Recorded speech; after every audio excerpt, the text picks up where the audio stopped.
warahmatullahi wabarakatuh. Sahabat Mubadalah yang bahagia dan membahagiakan, pada program Curahan Hati Suami dan Istri di episode 4 kami akan membahas tema tentang makna ayat Al-Quran suami dan istri adalah pakaian bagi pasangannya. Menjadi keluarga sakinah mawaddah warahmah dan maslahah adalah tujuan bersama dalam pernikahan. Nah, Pak, adakah ayat Al-Quran yang bisa dijadikan prinsip dalam pernikahan, Pak? Ya. Ingat, pernikahan adalah ikatan suci antara suami dan istri. Pernikahan itu mah bagaikan bahtera yang ada di lautan, tentu penuh dengan ombak ya, kemudian badai, petir, bahkan hujan, sinar matahari. Berarti pernikahan itu pasti perjalanannya akan mengalami banyak permasalahan, baik yang mudah maupun yang sulit. Dan tujuan pernikahan itu sendiri yaitu untuk menuju keluarga yang sakinah, mawaddah warahmah dan maslahah. Nah, ayat apa yang dapat kita renungkan, mentadaburinya, lalu kita jadikan sebagai prinsip yaitu surat Al-Baqarah ayat 187. A'udzubillahi minasyaitonirrajim. Bismillahirrahmanirrahim. Inna libasul lakum wa antum libasul lahum. Yang artinya perempuan-perempuan atau istri-istri adalah pakaian bagi laki-laki, bagi suami, dan suami-suami adalah pakaian bagi istri. Di dalam tafsir Jalalain, Imam Jalaluddin menyatakan bahwa setidaknya ada dua makna dalam ayat ini terkait pakaian itu. Yang pertama, at-ta'anud, yaitu saling merangkul, merangkul itu ya berpelukan begitu. Ayat ini itu menunjukkan betapa itu suami dan istri harus saling mencintai, butuh ketenangan ya Mas, butuh kerinduan. Jauh harus merindu, dekat harus cinta Mas. Begitu. Oleh karena itu saking dekatnya itu ya, berarti pakaian itu kan dekat ya, sama kulit itu kan dekat. Itu menggambarkan juga suami istri itu dekat, tidak ada rahasia-rahasiaan, tidak ada sembunyi-sembunyian. Mungkin itu harus saling terbuka, bukan menyembunyikan perkara-perkara begitu. Kemudian yang kedua itu yahtajukul minhuma, saling membutuhkan. Mama ketika masuk angin, baba yang ngeroi gitu kan. Ketika baba yang masuk angin, mama yang ngeroi. Itu kesalingan, yaitu saling membutuhkan, baik ketika susah maupun senang. Jadi saling membutuhkan ini jangan sampai ketika istri itu sedih, susah, itu suami bahagia, tertawa, itu nggak boleh. Kemudian ketika suami senang, bahagia, istri sedih, susah, itu nggak boleh. Ketika ada contoh itu ya. Dulu saya pernah pernikahan awal mah ya. Ketika saya itu digigit gigit tawar itu, itu sakit loh. Malah mama ini malah senang, ketawa itu nggak mengenakan itu. Akhirnya apa? Akhirnya mama pun gantian cinta tawon. Itu mungkin balasan yang seperti nggak enak. Tapi akhirnya setelah itu saling memaafkan dan saling tahu itu bahwa disentuh tawon itu sakit ya. Kalau sakit ya harus sakit semua, senang semua, tidak sakit terus satunya senang, kemudian senang satunya sakit tidak. Sedangkan ayat ini juga di dalam tafsir Ibnu Katsir dikatakan bahwa menurut Imam Qatadah, Qabil Mujahid, Imam As-Sadi, yaitu hunna sakanul lahum wa antum sakanul lahum. Artinya apa? Istri-istri adalah rumah bagi suami. Kemudian suami adalah rumah bagi istri, tempat tinggal. Kalau tempat tinggal berarti harus dijaga, dirawat. Jadi dirawat itu jangan sampai kotor, kemudian banyak sampah. Dalam bahasa mudahnya, kalau istri itu sering ke salon gitu, belanja, ya suaminya harus ya kadang di salon minimal potong rambut di barbershop, mungkin itu ya. Bukan istrinya itu macak melidit cantik terus suaminya abul-abul gitu kayak apa itu nggak pernah mandi, itu ada banyak seperti itu.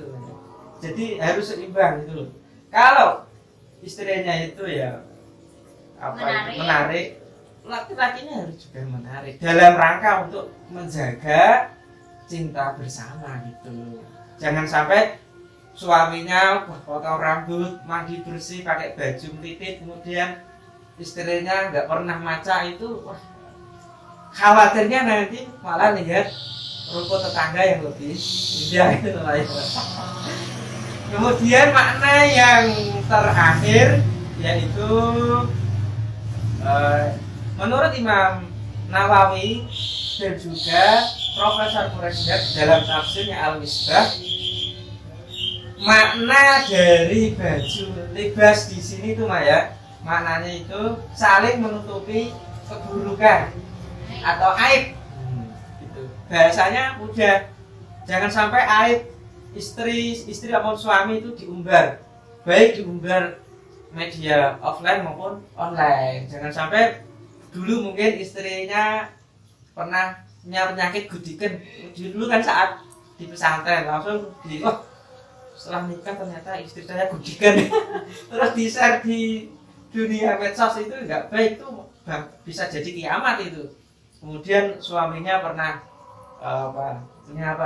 mungkin dulu pernah udunan gitu, wah ternyata suami saya juga punya bekas mur banyak di badannya, itu aib, itu jangan dibuka sembarangan, itu rahasia domestik antara suami dan istri.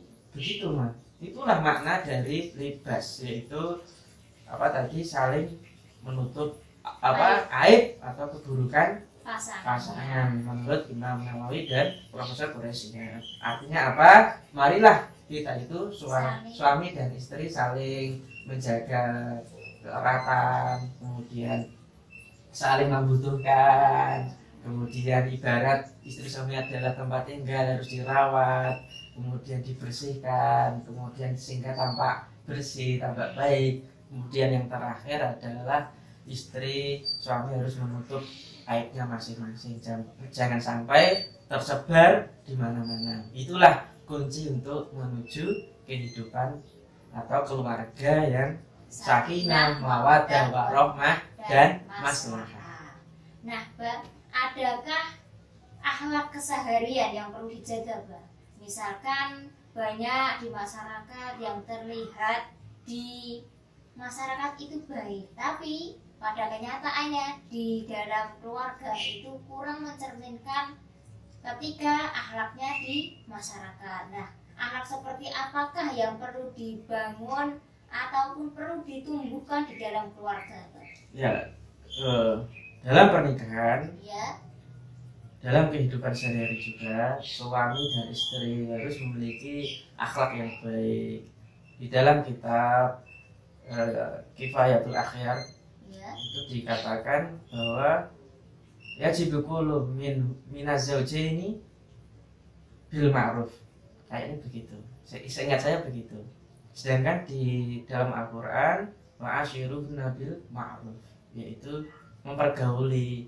Artinya apa? Berakhlak setiap hari itu dengan cara yang ma'ruf, dengan cara yang baik. Di dalam kitab itu diterangkan demikian. Artinya apa? Keseharian antara suami dan istri itu harus dengan jalan-jalan bekerja sama tentu dalam kebaikan. Contohnya menyuruh istri untuk sholat, begitu, ibadah. Apakah dengan pukulan? Apakah dengan aja, "Ma, ayo sholat"?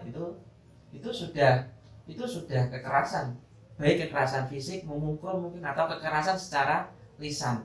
Itu tidak dibenarkan dalam agama. Kemudian ketika melarang, "Ma, jangan sering-sering ke mall, jangan sering-sering ikut webinar, jangan ikut sering Zoom." Kemudian dengan nada marah, itu sudah menyakiti. Dengan baiklah, dengan ma'ruf, "Ma, kalau sering-sering ikut seminar itu tidak baik, nanti melupakan suami, melupakan istri." Kemudian itu contoh keseharian gitu. Maka ada 2 prinsip yang harus kita lakukan ya, Ma. Yang pertama, iyyaka an ta'mura bil ma'ruf bil munkar walakin bil ma'ruf. Jauhilah, hati-hatilah, Ma, jika menyuruh kebaikan atau memerintah kebaikan dengan cara yang mungkar, tapi dengan ma'ruf. Sebaliknya, iyyaka an tanha al munkar bil munkar walakin bil ma'ruf. Begitu juga jangan sampai mencegah atau melarang kemungkaran, keburukan yang dilakukan oleh suami maupun istri dengan jalan yang mungkar. Mungkar itu apa ya? Tadi dengan pukulan, dengan nada yang keras, atau bahkan dengan pokoknya yang berbasis kekerasan, itu tidak baik. Itulah akhlak yang harus dibangun dalam kehidupan sehari-hari, melarang suatu cara yang baik dan mencegah harus dengan cara yang baik. Itulah 2 kunci untuk mengarungi samudra pernikahan demi pernikahan yang baik dan maslahat. Sahabat Mubadalah yang bahagia dan membahagiakan, terima kasih telah menyaksikan program Curahan Hati Suami dan Istri. Semoga membawa keberkahan dan keluarga kita menjadi keluarga sakinah mawaddah warahmah dan maslahah. Wassalamualaikum warahmatullahi wabarakatuh.